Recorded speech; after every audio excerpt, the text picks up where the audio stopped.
Começa agora o Folha no Ar, primeira edição.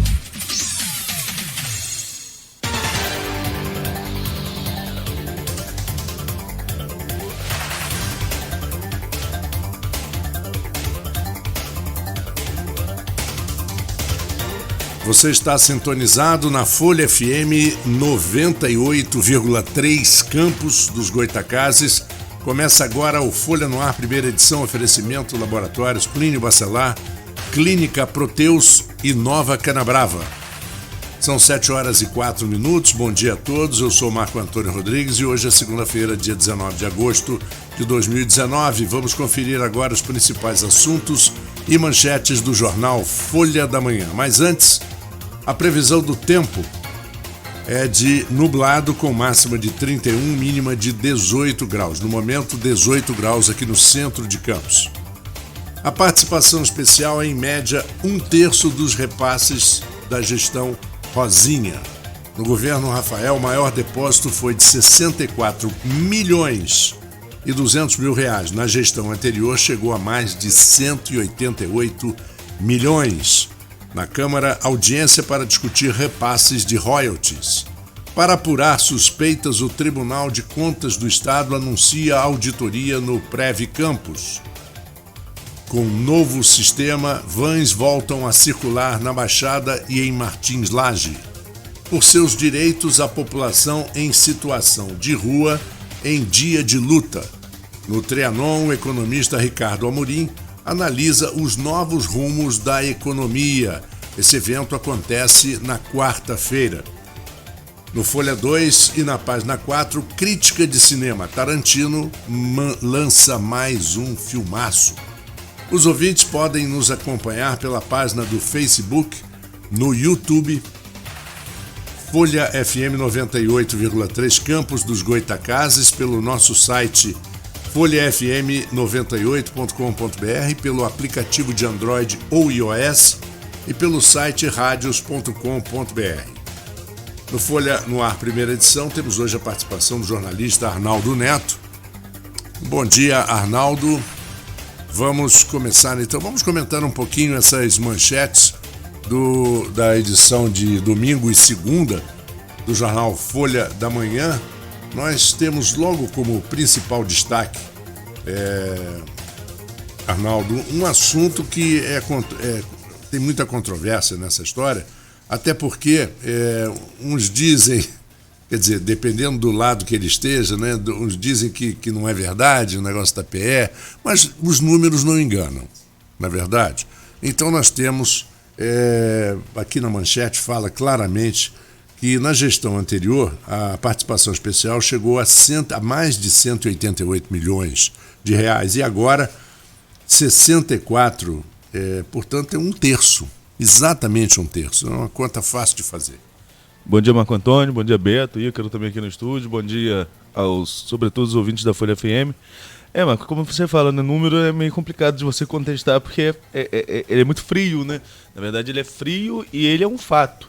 E aqui está colocado que é 1/3 hoje. Esse valor de 1/3 é em relação à média do que foi recebido em 31 meses do governo Rafael Diniz, pouco mais de 31 meses, e nos 8 anos do governo Rosinha.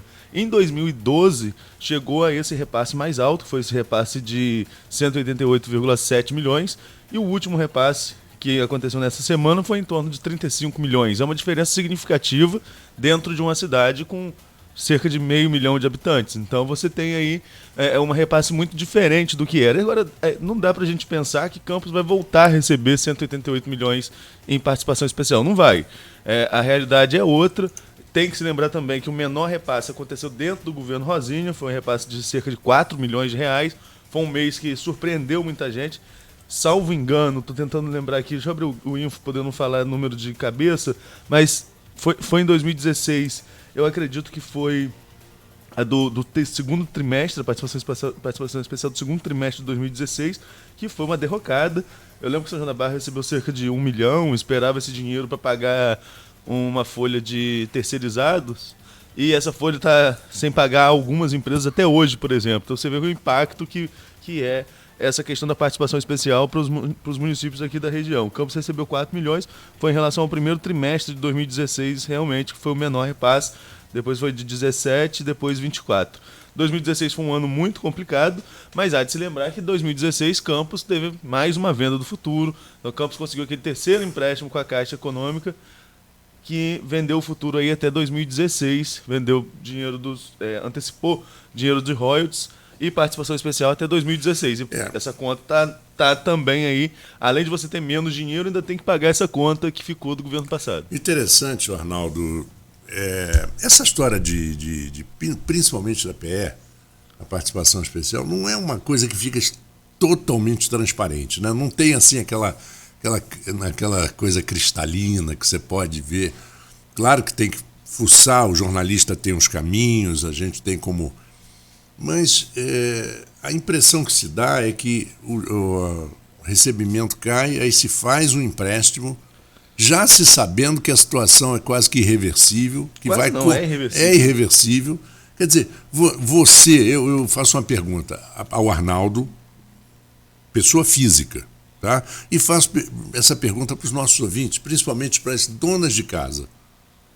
Vocês têm coragem de ir no banco e pegar 50 mil reais emprestado no banco, sabendo que não pode pagar?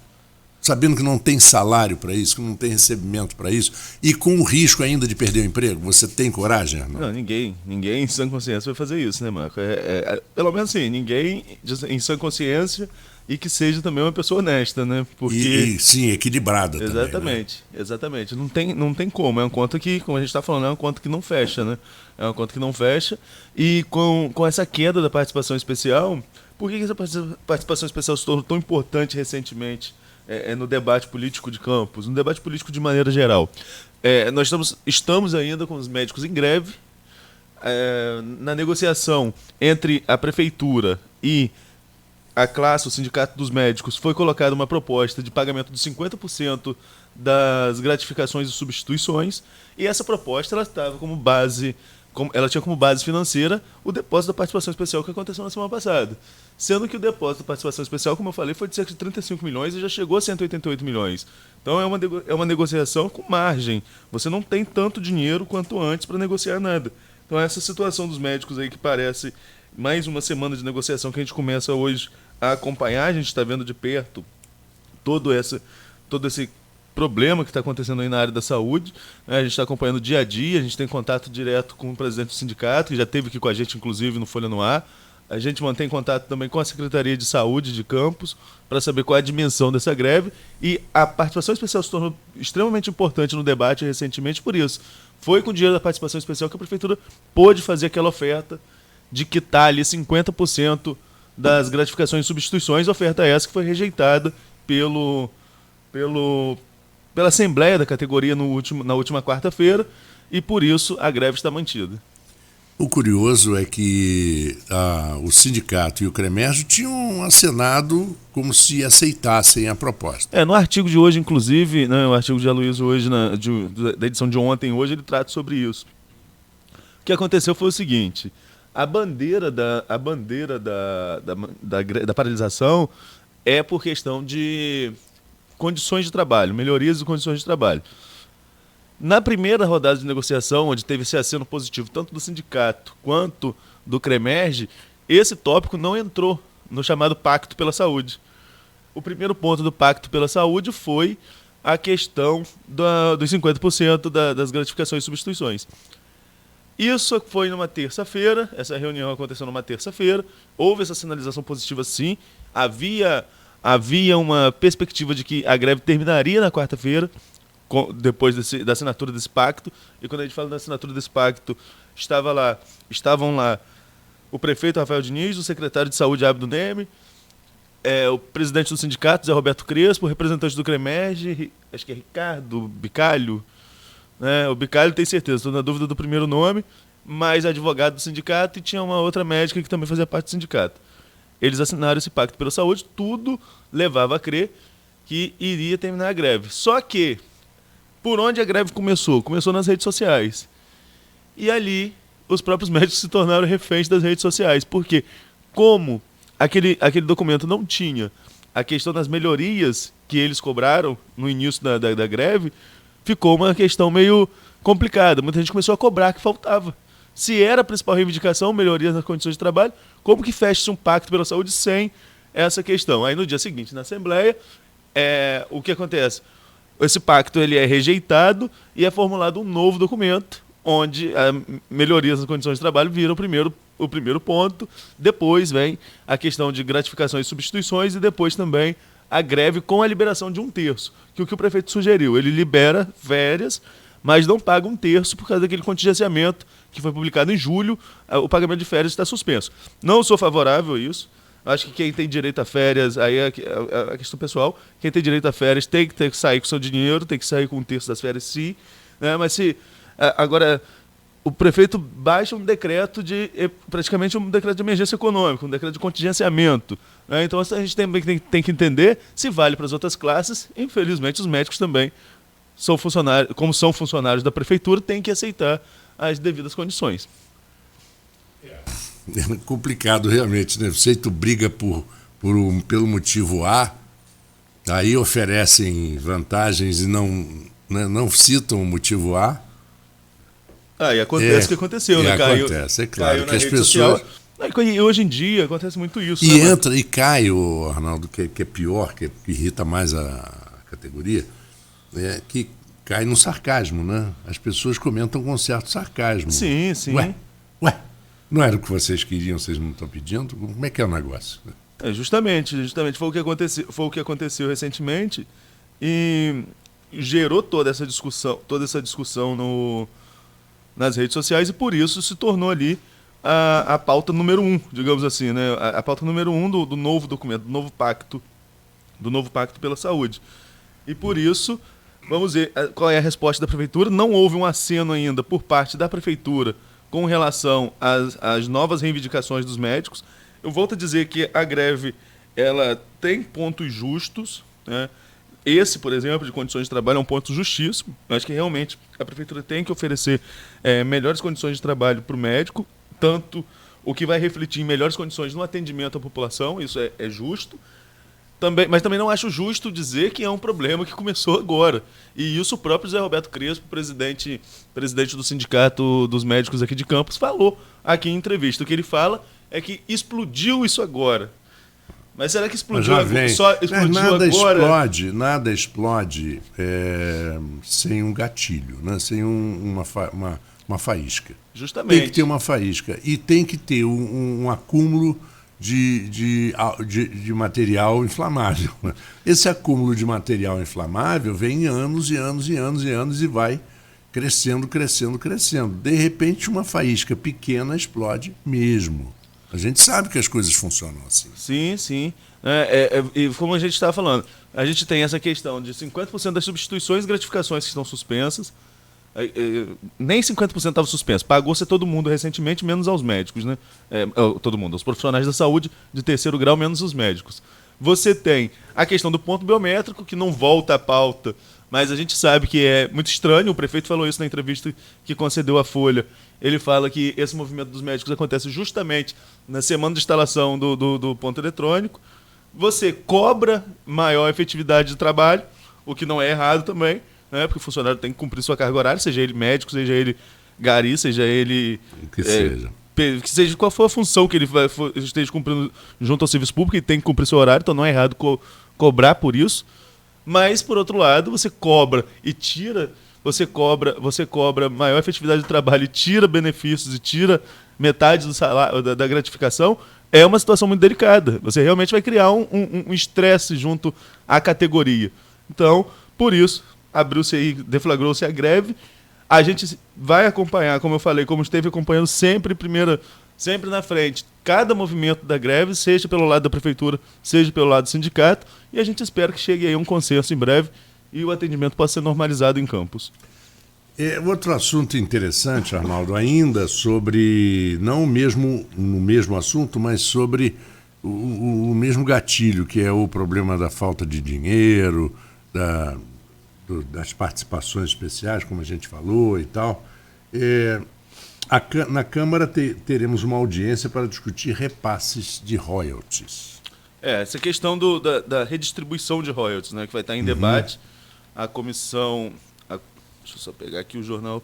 Mas a proposta da vereadora Josiane Morumbi, vereadora de oposição, para discutir a questão da partilha dos royalties. Né? O pedido foi dos vereadores Pastor Vanderly, do PRB, e Josiane Morumbi, do PRP.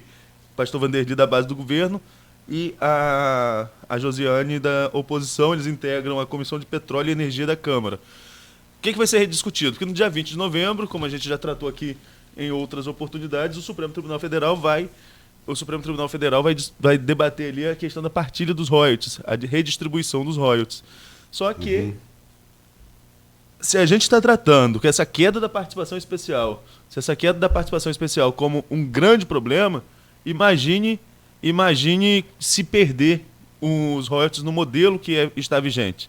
É um risco que Campos corre, que a região produtora de petróleo corre, porque pode-se redistribuir todo o dinheiro dos royalties para todos os municípios do país. Quando a gente pega o royalties, realmente foi muito mal aplicado, tanto em Campos quanto Quissamã. Não tenho como falar se foi tão mal aplicado, porque eu não conheço a situação de Quissamã. Mas Campos posso falar com certeza, São João da Barra posso falar com certeza, Macaé dá para falar com certeza, Rio das Ostras dá para falar com certeza. Houve uma má aplicação de recursos de royalties, sim, sobretudo na época da fartura, e nessa época que a gente está falando aqui de participação especial a 188 milhões.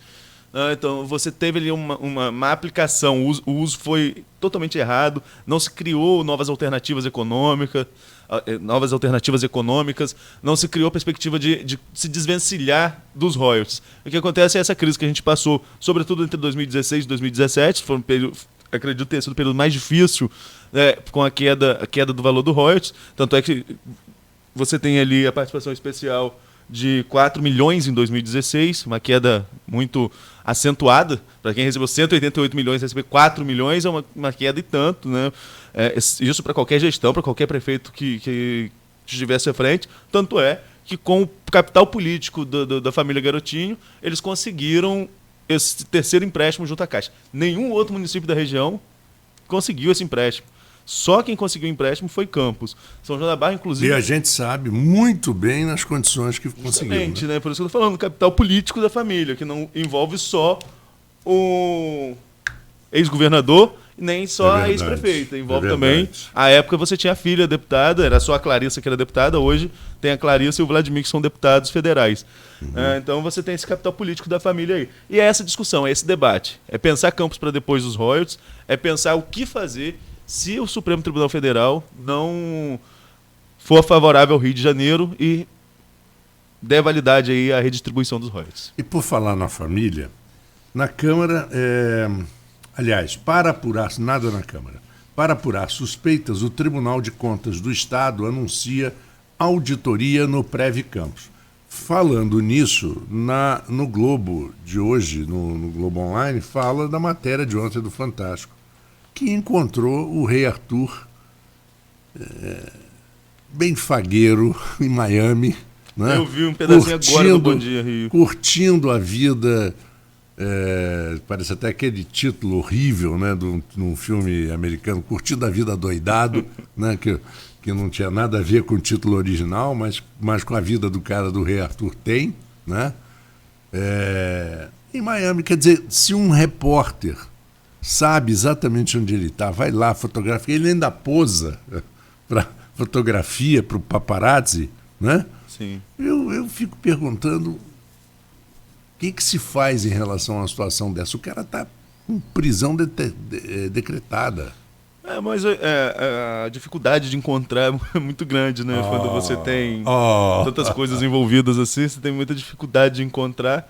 E Miami, eu não conheço os Estados Unidos ainda, Miami é um refúgio de brasileiros, né? Você conhece lá a região, né? Então, uma vez eu vi uma reportagem, inclusive, que para ser garçom em restaurante de Miami estavam pedindo que falasse português. Então você vê que a situação, como que Miami está virando um pedacinho do Brasil. Muita história de Miami envolvendo Campos, né? Mas enfim, não é esse o tema. Agora o rei Arthur eu vi andando livremente, como você falou, passeando pelas ruas, foi filmado, mas talvez a equipe de reportagem da Globo seja mais eficiente do que algumas autoridades que deveriam encontrá-lo. Por isso que passou ontem no Fantástico, mas não vai preso. Não vai preso, exatamente. E olha que se for preso, pode trazer aqui sem problema nenhum. Não tem esse negócio de, porque eu estou nos Estados Unidos. Não tem essa, não. É preso, vem. E, bom, é muito curioso, mas podemos fazer um intervalo, ainda que você quer comentar aí? Sim, podemos um intervalo. Vamos ao intervalo agora, são 7h24, e a gente segue daqui a pouquinho, depois do nosso intervalo comercial, vamos seguir com o Folha no Ar, primeira edição. A Proteus, moderna empresa especializada em medicina e segurança do trabalho.